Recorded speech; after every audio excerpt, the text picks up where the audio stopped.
75 seconds. The last time I asked my wife how much longer she'd be in the shower, it's what she'd said. It wasn't just over a minute or a little bit. It was exactly 75 seconds because my wife was a very precise person. Punctual. On time. She wouldn't be there in 10, she'd be there in 8.5 minutes. She was a woman who can count the times she's been laid on one hand and still loses sleep over it. I realize I'm giving the wrong impression. My wife, Kathleen, is by no means crazy. She simply has a better sense of time than most and likes to show it off. She doesn't even have a watch. A game of ours is when I'll ask her the hour and she'll say the time while only ever being off by a few minutes. So, when she told the doctors that I was unconscious for a minute or two, I was a little shocked. I knew she was mad at me then. The hospital's policy is to keep you for at least one night if you lose consciousness for any amount of time. Longer than 30 seconds, and it was a 3-day minimum. They were more concerned about my lapse of memory surrounding the moment when I hit my head. I know I was fixing the basement stairs. I remembered a brief jolt of panic as I fell, knowing my skull would slap against the stone floor. But that was it. I was apparently awake and talking by the time the paramedics arrived, but that memory is gone. Only now my short-term memory is healing. I can remember the hospital cafeteria slop I was fed for dinner last night. I can remember when my boss came to drop off a 6-pack of beer disguised in resealed Sprecher root beer bottles. But most of my thoughts were on my daughter. The hospital made me think of her.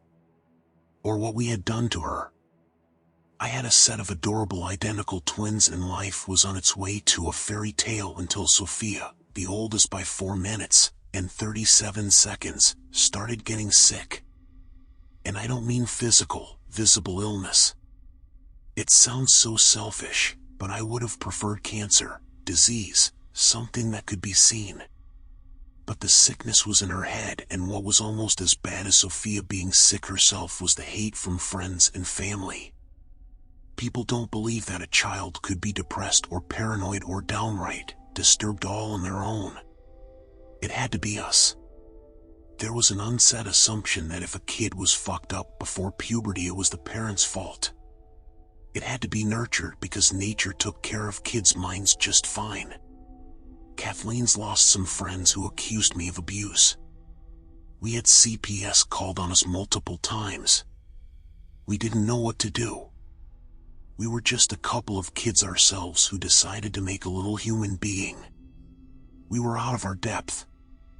I couldn't stomach the trips to the clinics.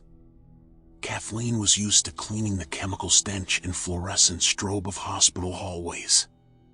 She said that before her sister, Cindy, lost her fight to a blood disease, her family was always in and out of every kind of medical institution. Western and non. I suppose I have to paint a picture so you can understand why parents would give up on their children. I don't want to be the bad guy here. Sophia liked to torture animals, set things on fire, stare at her mom and I as we slept. Classic serial killer shit. Her identical twin, Rachel, was normal. We tried expensive child therapy that left bills we couldn't pay. Kathleen couldn't stand the price, but I wanted it to be expensive. I wanted to be able to look myself in the mirror and say my wife and I went into debt to try to help our little girl. We did everything. And when nothing worked, and Sophia killed the neighbor's newfie by using a punji stick trap she proudly told us was perfect by the Viet Cong, and banned by the Geneva Convention, we sent her away. I knew this would happen. Kathleen sobbed in the passenger seat after we dropped Sophia at the Rainbow River Young Adult and Child Inpatient Psychiatric Treatment Center. A mouthful of a euphemism for an insane asylum. Kathleen couldn't be consoled.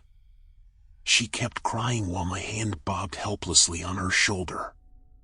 Ever since they were babies, the day they were born, I knew it would always be this way. I knew we'd be here.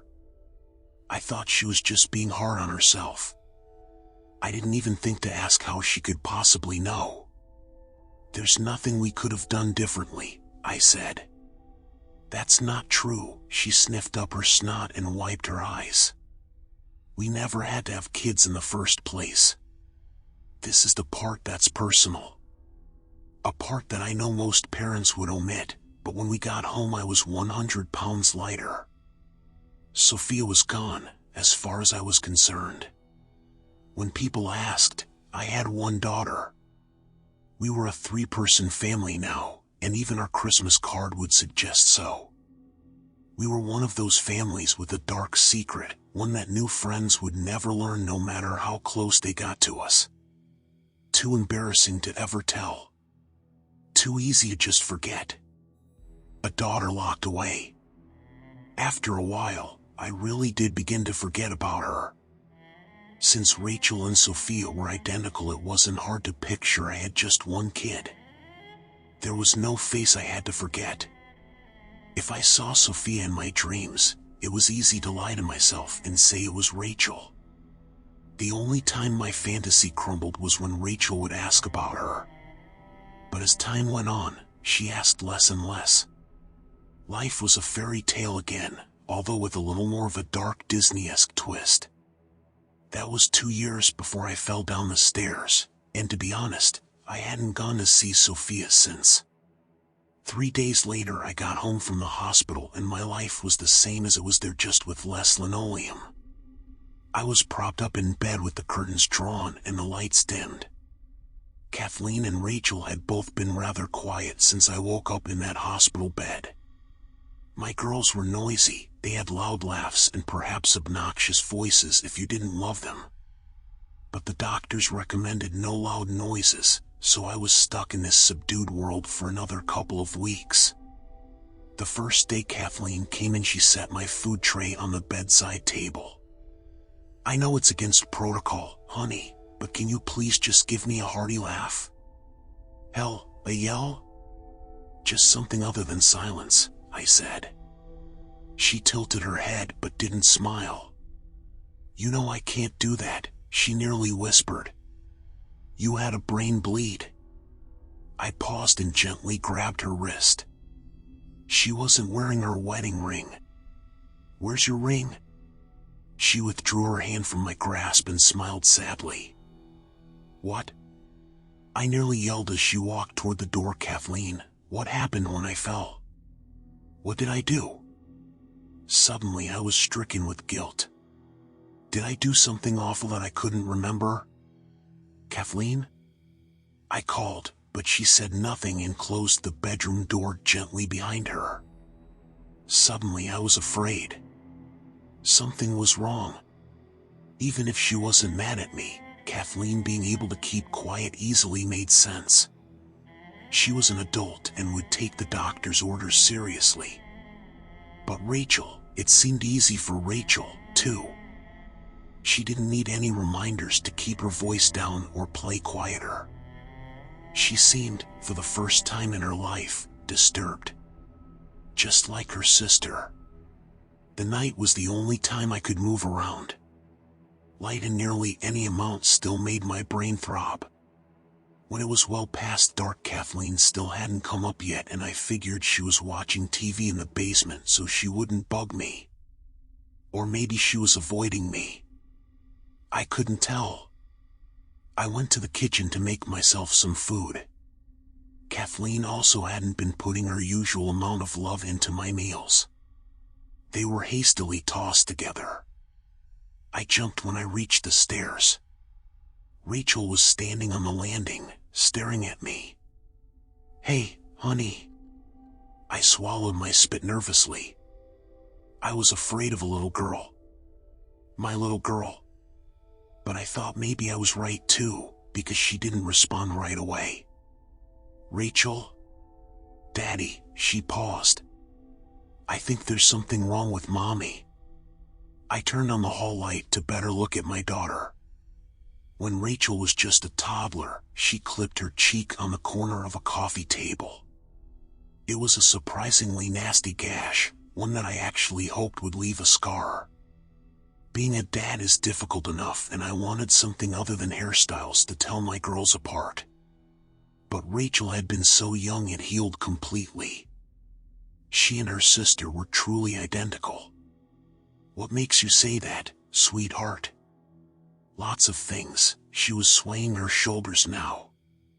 She said I need to come with her to work tomorrow. That made some sense. Rachel didn't have school the next day. It was parent-teacher conferences, and I couldn't look after her myself. Well, she's your mother, honey. You have to listen to her. Why don't you go back to bed? It's late. We'll talk about it in the morning. Rachel walked up the rest of the stairs toward her room, and I gave her an embarrassingly wide berth. She stood in her doorway and stared at me. She was waiting for me to tell her I loved her, surely. But I just bit my tongue, looking her over, and she said nothing, not even goodnight, and simply closed her door. I freeze this frame every day now. I play it back in my brain again and again.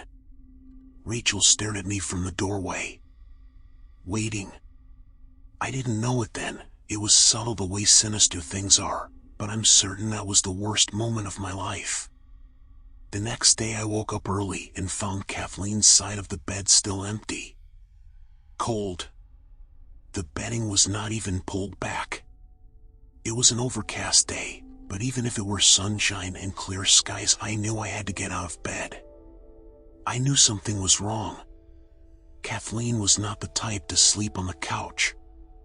I dialed Sophia's treatment center and was greeted with the kind cadence of the receptionist who listens to panicked parents day in and day out.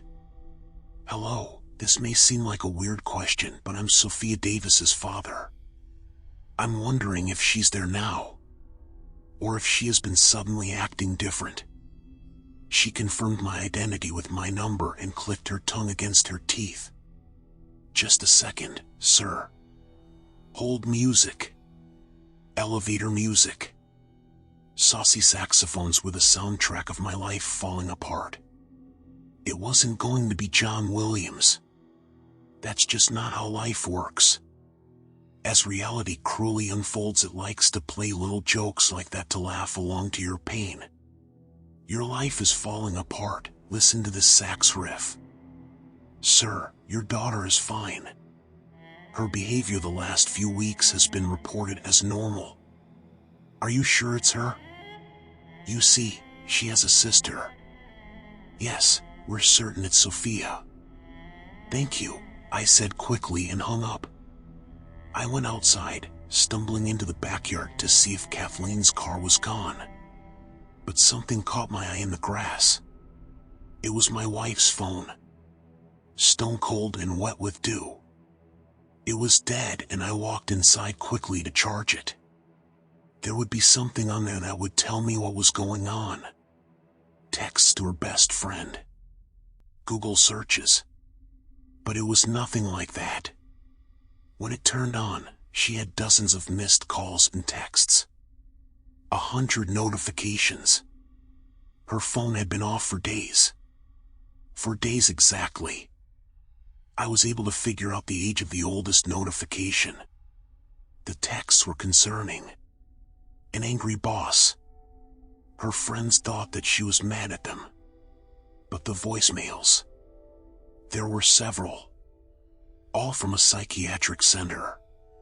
Dr. Renner had left voicemail after voicemail. I yanked the phone from the charger and paced where I had space in the backyard to listen to them. I knew then why my wife was prophetic about Sophia's fate. Why she was so sure ever since our girls were born that Sophia would end up in a psych center. I dropped the phone back into the grass. The side door to the garage was slightly ajar, but I already had a feeling of what was inside. I pushed the door open, and laying in a circle of dried blood was my wife. Wedding ring shining on her finger. From the flies and the stench, I knew she'd been dead for days. My wife was here. Dead. That means I sent Rachel with her. I told her to listen to her mom. I ignored my daughter's gut and didn't even tell her goodnight. I killed my girl with those words. I can't pretend I didn't. Because that wasn't her mother. Kathleen's sister, Cindy, is alive. And they're twins. Identical, just like my daughters. As it turns out, Cindy likes to torture and kill things too, and she escaped from her insane asylum. Just 4 days ago,